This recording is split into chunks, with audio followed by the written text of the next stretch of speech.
Right, you're watching TVC Breakfast. Let's get into our second discussion now. Bola Ahmed Tinubu emerged winner of the presidential election after a hard-fought battle in what is arguably one of the toughest presidential elections in Nigeria's democratic history.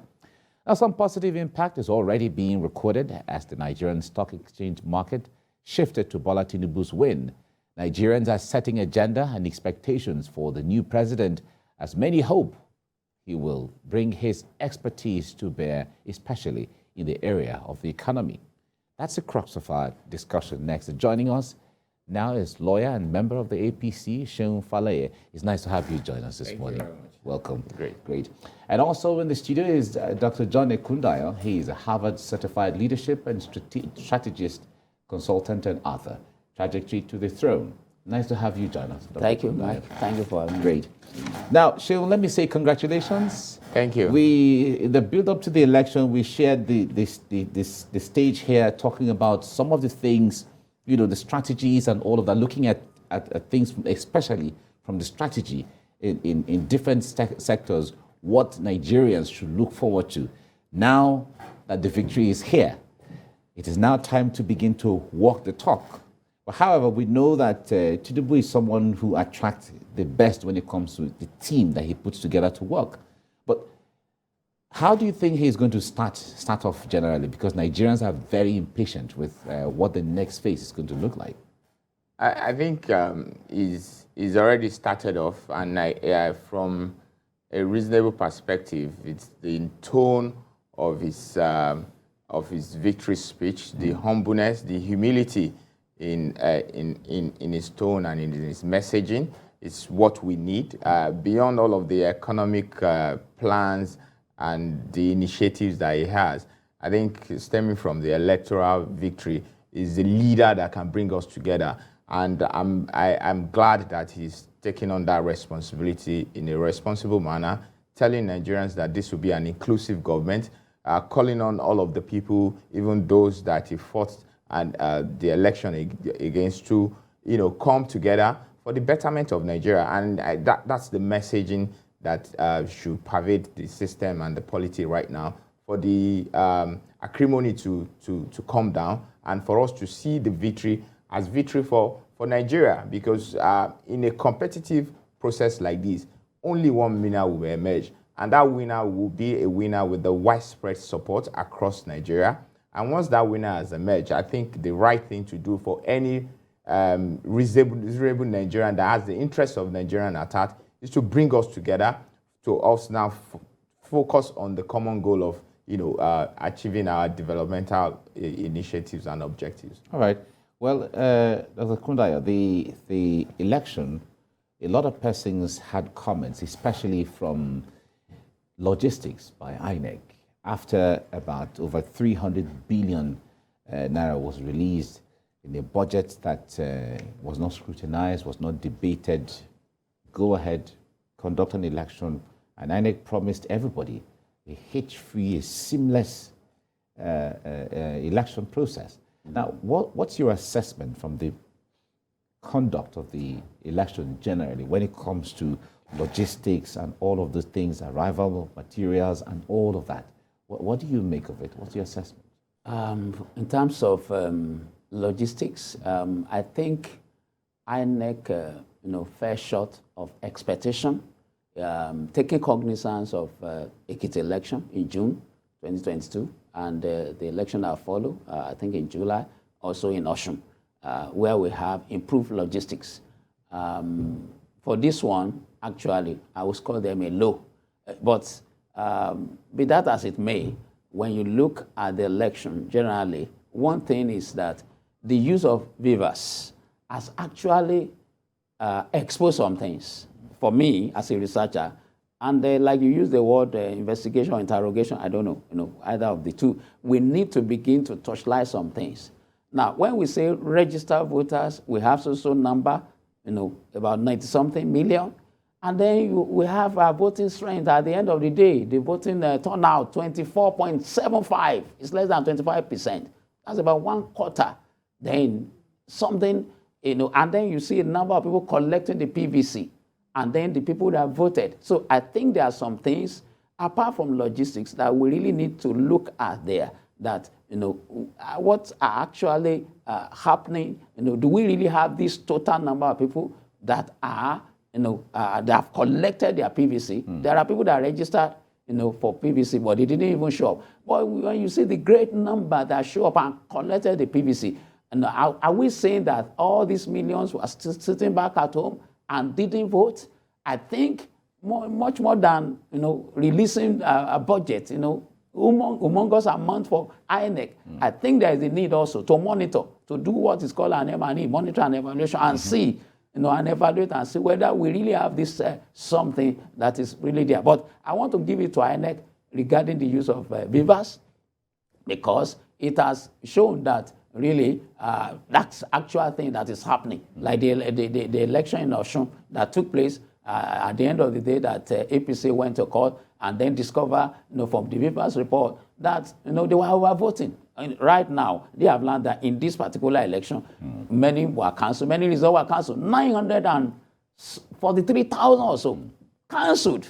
That's a lot. But that is, we are going somewhere. We are improving. So on the use of digital technology, INEC is improving, but we can get it better. We can still get it better. All right. Now, a lot of people say that the introduction of the beavers was a game changer, from what used to be. Is that what you see? Yes, it is, and it's made our electoral process and election much more transparent. In terms of logistics, I think that we also have to understand, yes, we believe that INEC can do better, Nigerian as a people can do better in organizing a much more itch-free election. Sometimes when you see INEC undertake isolated elections, you see how how nimble, how flexible, how quick, and how agile they are. But when it comes to a general election where they're doing multiple states, the logistic challenges creeps in, and they need to get better with that. I have no doubt that the incoming government will assist in ensuring that we move the needle regarding that. But beavers has really also brought some transparency into that process. We see the numbers being a bit reflective of the voters and the dynamic, and I think it can only get better from here. And we should encourage a much more robust usage of technology in our electoral system, as long as that technology is properly understood. Because if you look at the controversy regarding beavers now and transmission of results electronically and all of that, it's really stemming from lack of understanding of what beavers is meant to do. Do you understand? Beavers, from all indication, is just an upgrade of the old card reader system that we used to have, which now beavers can capture you facially and also thumbprint, and then can take a picture of results. But people have taken beavers to be an electronic tabulator of results. I don't see how a PDF document can automatically transmit to an Excel document that will tabulate what the result is saying real time. The law requires those from election units to be tabulated at the collation center, then announced. Then at that point, so there must be a bit of clarity in communication so that Nigerians really understand what to expect. Then we won't have all of these sort of issues that we have. But we're moving in the right direction. If you remember where our election was in 1999, in 2003, in 2007, you will know that we've come a long way. But we still have, quite a bit to go. And as long as we have good leadership and good leaders in the right places that are moving to move the needle. And that's why I must say quickly that I'm very happy with the emergence of Asiwaju, because there has never been anyone that has been at the forefront of clamoring for transparency in our electoral process than Asiwaju. He's always fought that battle of transparency and and free and fairness in that process, and that he has come at this time where there's been a bit of advancement in that process. I believe that there will be a huge quantum leap in that transparency process and journey going forward. All right. Let's go on a break, and then when we come back, we'll be looking at the area of security during the election. You're watching TVC Breakfast. Let's go on a break. We'll be right back.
You're watching TVC Breakfast. On this segment, we're looking at the elections. How did it come? How did it go?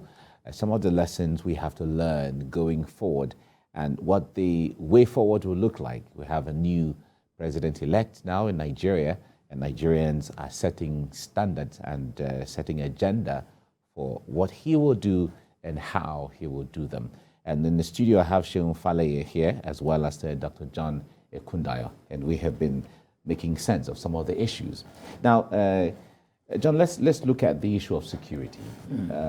This election was seen as one of the most peaceful elections so far. Of course, there were one or two issues here and there, but if you compare it to the previous election, it was an election that a lot of people see as really peaceful.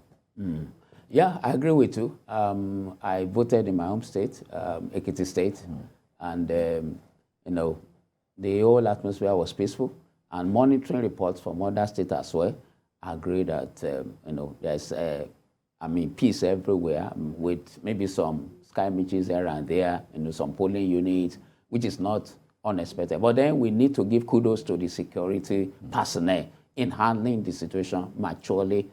This time around, we need to give kudos to them because, hitherto before now, people have been afraid that, if I go out on election day, there could be thuggery, violence and whatever, which, we prevent them from voting.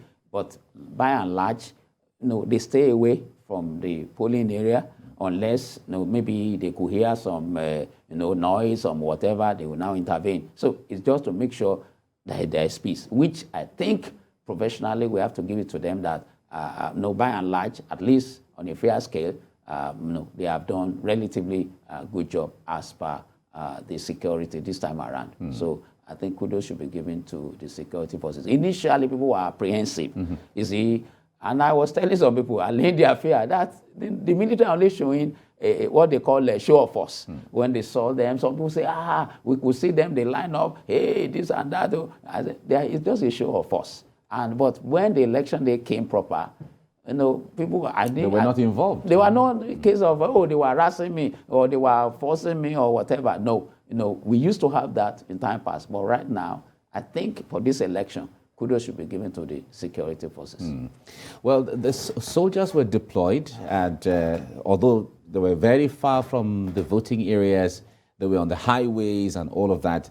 I recall going to monitor elections somewhere around GRA, Ikeja, and on the way, I met some soldiers who were really friendly, who were just, they were in that mood, to support in case you even have any need.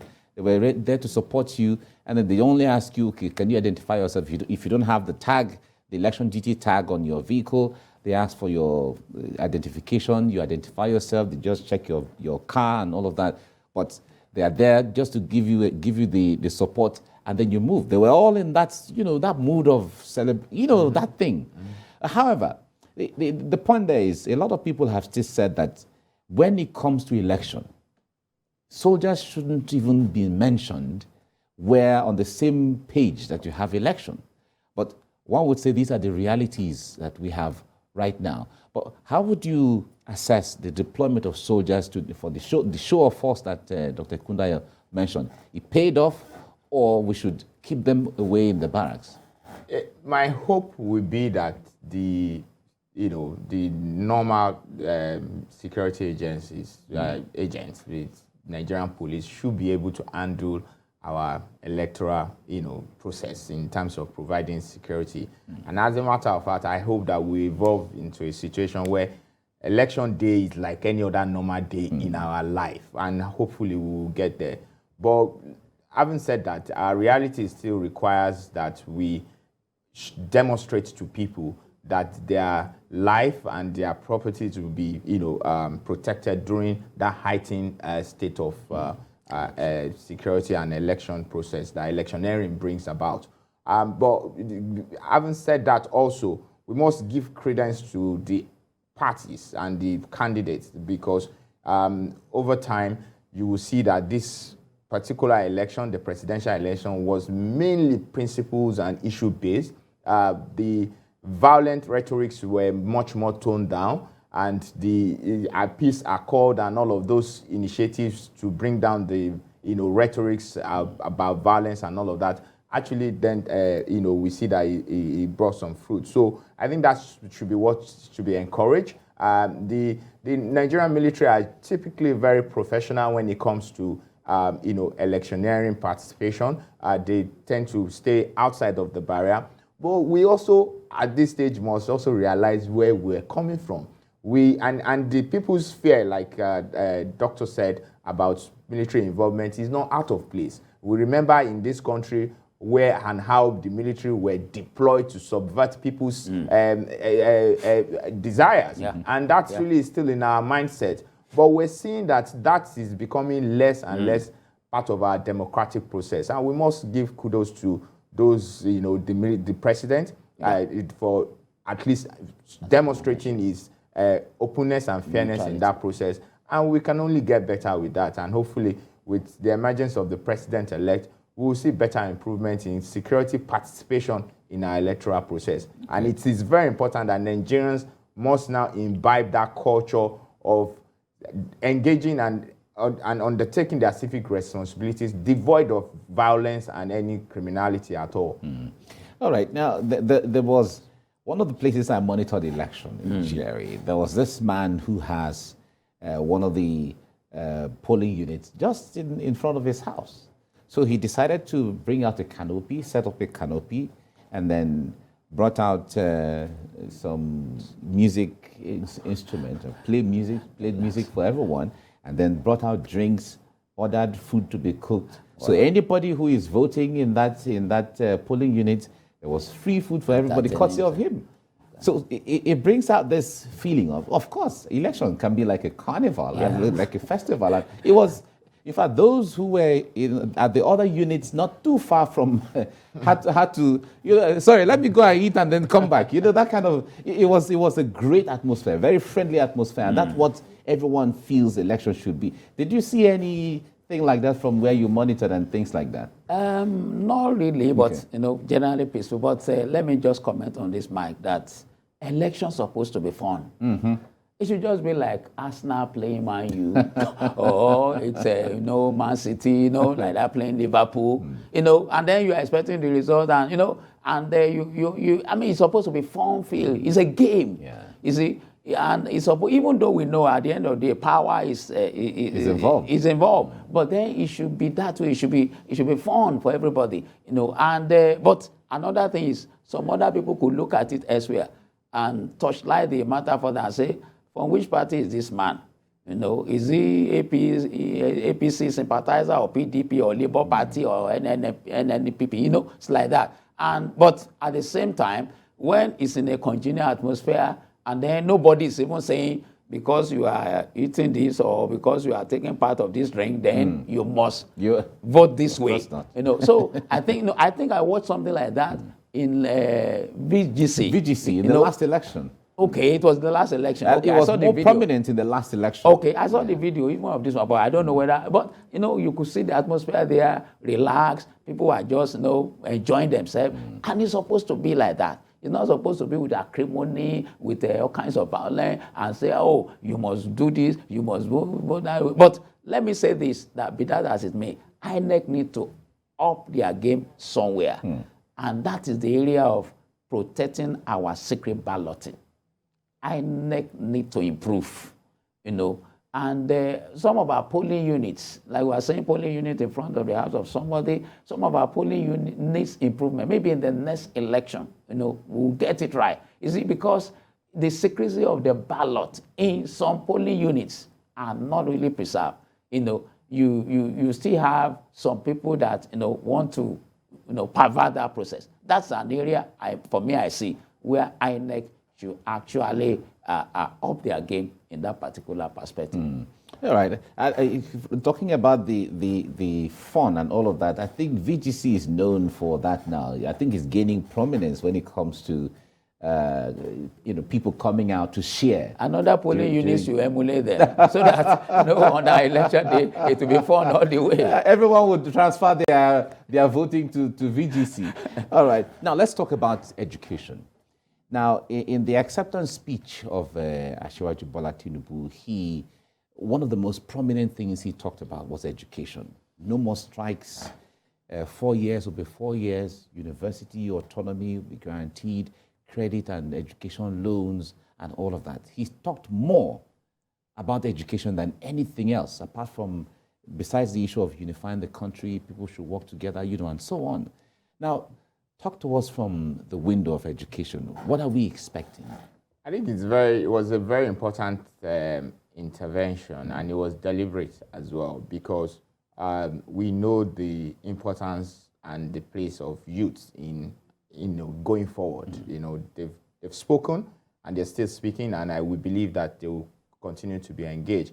And there's no better way to harness the potential of Nigeria and the potentials of the youth than education, providing that certainty in their educational journey. And that's why Asiwaju took his time to speak to that. And I think the key initiatives regarding education has been well ventilated during the campaign, and they remain the fact that we will ensure that the timeline for studies are sacrosanct, and in doing that is to achieve that is really to provide the necessary governance and leadership that particularly the universities demand. Another key issue regarding the education sector from the tertiary education perspective is, of course, funding, and from the student aspect, and that's why you hear him speak about student loans, so that to bring about some form of inclusivity in that regard.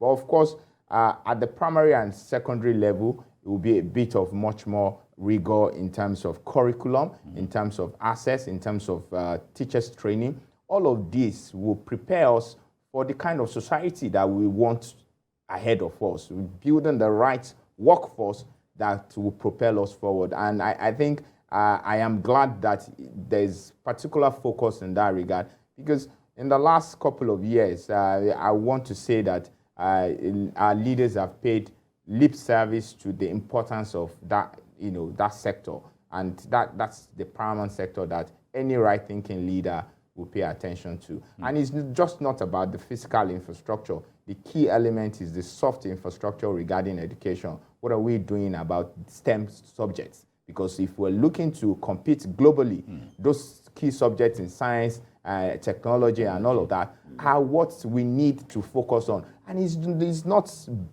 by happenstance. It has to be deliberate and focused. Intentional. And yes, and intentional. And so if we have a leader that understands that, then I think we're on the right trajectory. Okay.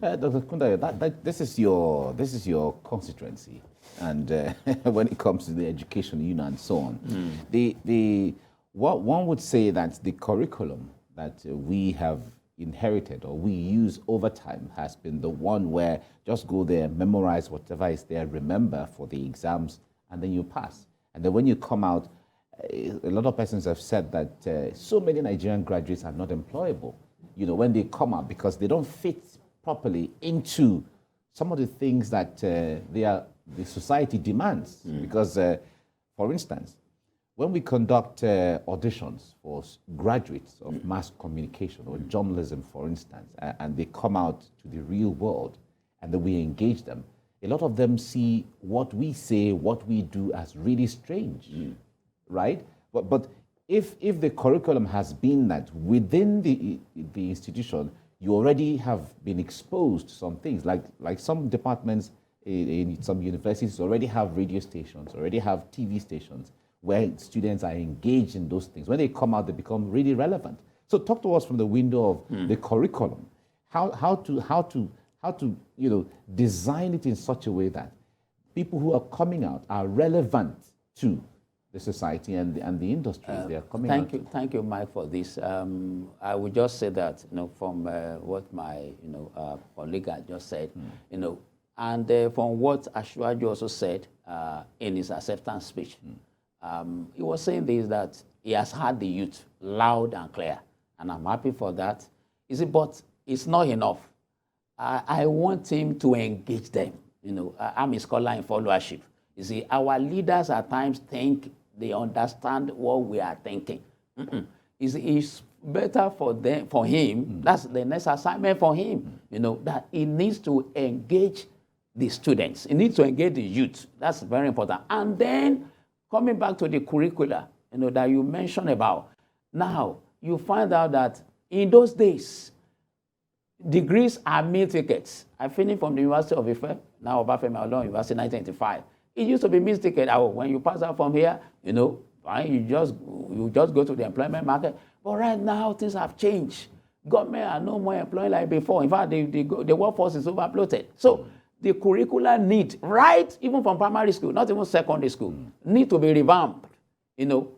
I spent 4 years in Singapore when I was doing my master's, and later in Malaysia, where I did my PhD. You see, right from primary school, when my kids attended school there, you see them going to school. You see the bag they carry. By the time my children were in primary school, they could already do presentation, PowerPoint presentation. I was amazed.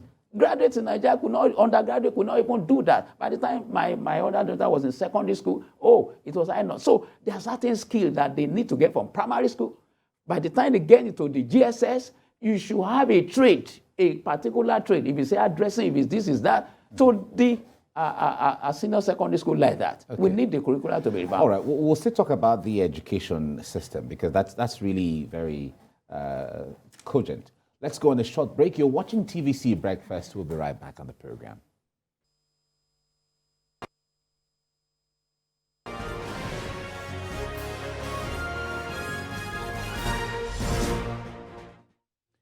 You're watching TVC Breakfast, and we're discussing the way forward for Nigeria, especially following the last election that was just concluded, and now Nigeria has a president-elect. So we're setting an agenda. What's the way forward?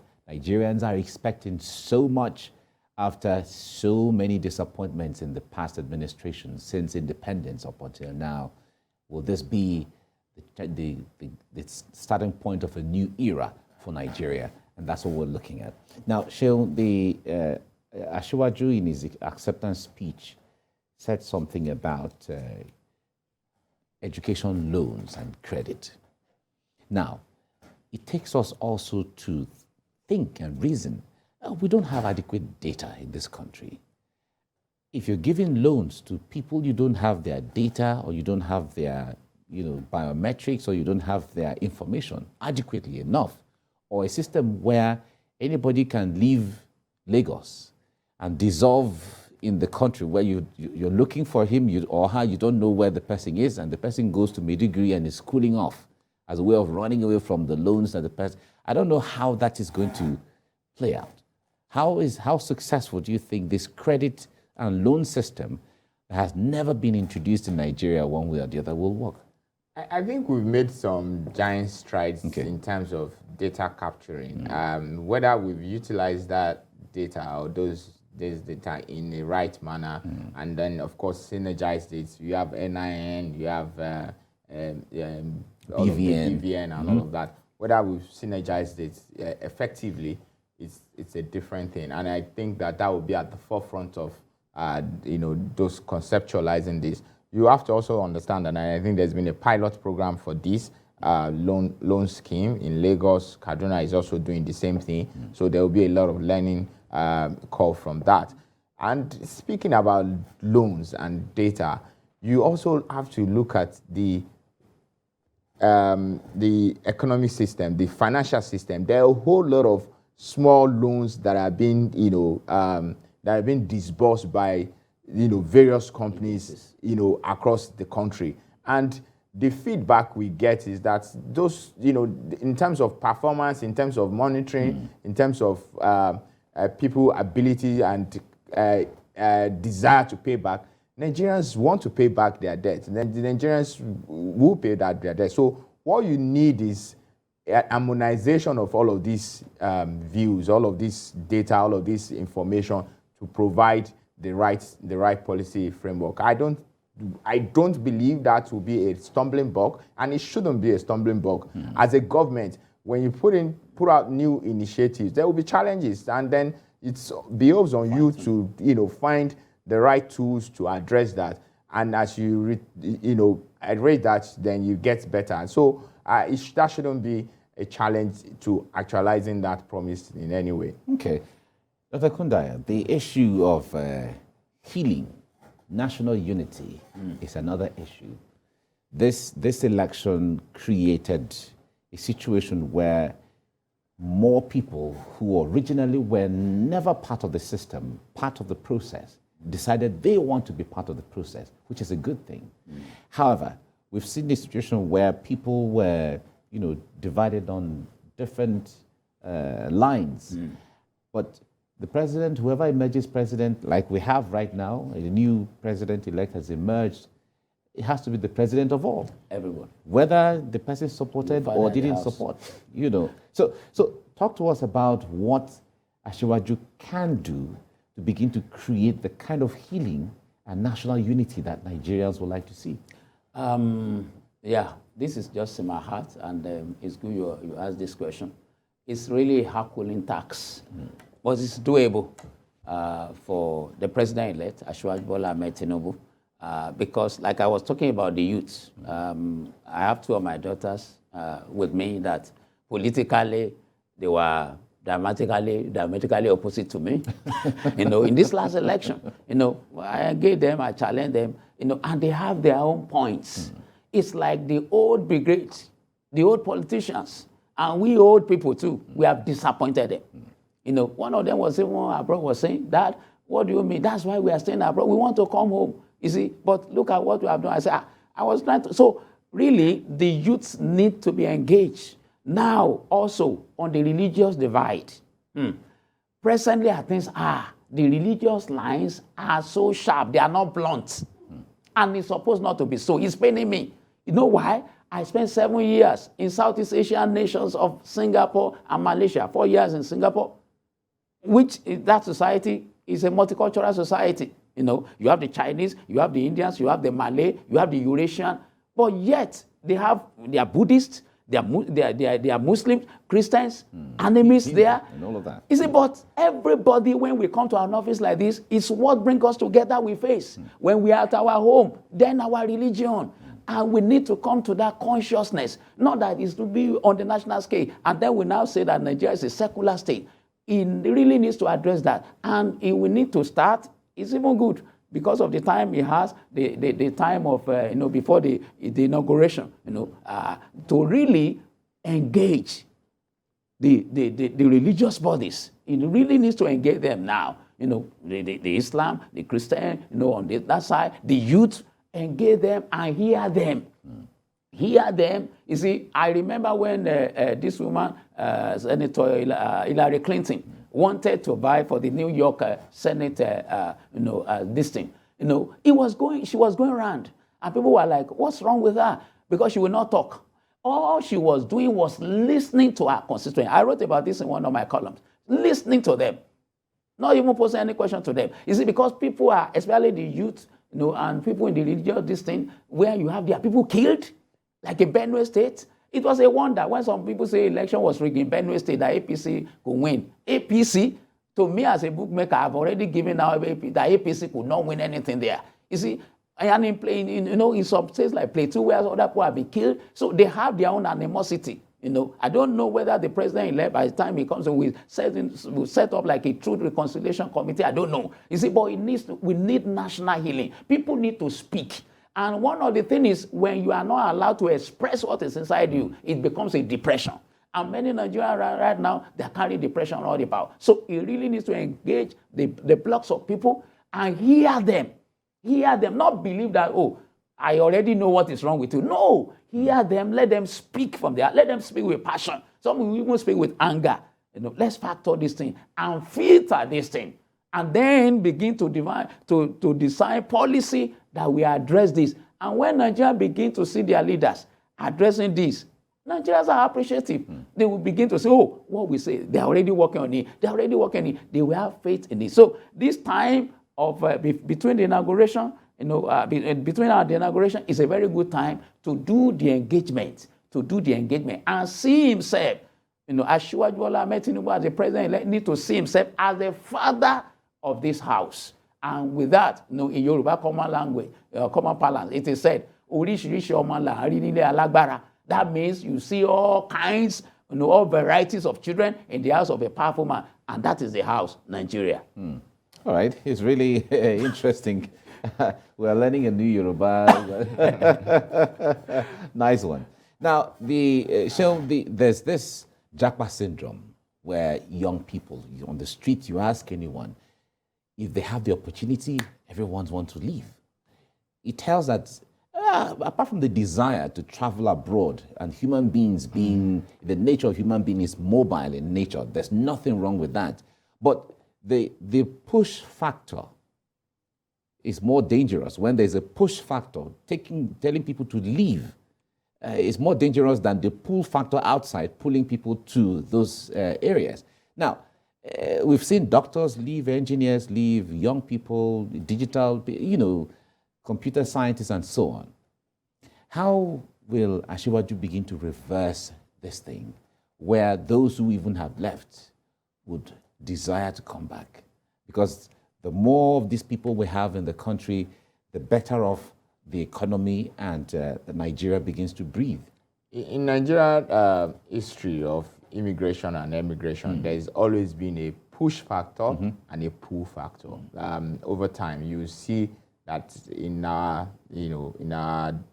history, there are times where people go, and then there are times when people come. I think that the Asiwaju government will be a pull factor back to Nigeria, and it is not for any reason than for the reason why they've left. They've left because of certain concerns and challenges, security being one of them, education being one of them, and just general, living condition. You understand? And it is only when Nigerians see that there is a purposeful government that is addressing those issues that they begin to come. I've made the point that I don't think that any average Nigerian wants to live outside of Nigeria as long as the environment is conducive for him or her to, to prosper. And that's why we believe that the APC government is the right government for Nigeria going forward. That this is a government that we think will be responsive to our needs, to our aspirations economically, to our aspirations as a people to live a decent life. And I have no doubt about that as long as the policy initiatives that have been articulated on healthcare, on education, on security, on economic prosperity are put to play, then people would stay back, and those that have gone will begin to come back. And that's really the work of the next administration, to see that we maintain our human capacity to deal with some of the challenges that we face as a people. And I have no doubt that Asiwaju is the best person to lead that, and I'm glad that Nigerians have given him the mandate to do that. Okay. Now, we've seen across the country, and even in states where when people get recruited into the civil service, they do it by a quota system, and then we need to balance that. We don't have enough of this ethnic group in the system. Whether people are competent or they're not competent, so long as there's a representation. That is where they want to reflect the federal character and then bring people on board, so long as we have all the tribes or we have all the interests and so on. And seeing it from that window reduces the quality of the kind of civil service that we're supposed to see. And the civil service is the engine room of God. It's meant to be the engine room of government. Talk to us from that window. I paid a visit to the National Secretariat several years ago, and as early as 9 a.m. in the morning, people were standing. There's the crowd of human beings there. Some of them were peeling groundnuts, others were peeling egusi. There was also a gisting here and there. Some people don't even have offices, but they're just there under the employment of the federal government. What do you make when it comes to ensuring that there's a professional civil service like we used to have in the First Republic and also partly in the Second Republic? Let me start by saying that already the people in the Federal Civil Service should get ready. It's not going to be a tea party. I retired from Lagos State Civil Service by accident, because I supposed not to be, a civil servant at all. But because graciously Lagos State government offered me a scholarship to complete my PhD during the time of Babatunde Raji Fashola. So I had a 1 year to serve the bond, and then graciously, in magnanimity, I was retained. And I could see. Let me take Lagos State as an example. laid down by Asiwaju, because Asiwaju passed the baton to Babatunde Raji Fashola, SAN. Set a template. Yes, a blueprint. in Lagos State Civil Service, and allows her there. We have, people will be calling me at 4:30. I can't pick my phone. 4:30, 5:30. At times I close for my office. I retired as Director of Monitoring and Evaluation in Lagos State, and I was there for 6 years. At times I will not leave my office until 8:30 p.m. That's the kind of thing we do in Alausa, and I let people there as they are still doing the same thing. So he's bringing back that. He's bringing that to the federal, of course. Is when you work with Asiwaju, even 2 a.m. the man is still working, 3 a.m. is still working. So if he calls you, like even when Fashola was there as governor, he will call some of our bosses. 1 a.m. he say, "Are you sleeping?" What do you expect a man to be doing at 1 a.m.? He say, no, sir. What do you want, sir? That is the culture in Lagos State. And that is how you see things moving without prejudice.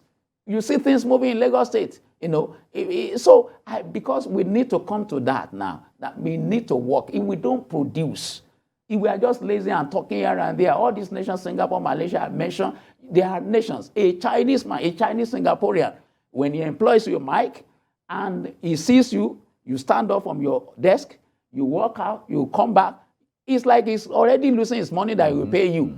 Even though you are already on what you are doing. So you expect you every time to sit on what you are doing. And that's why you see their society moving forward. And I believe it will no more be like that.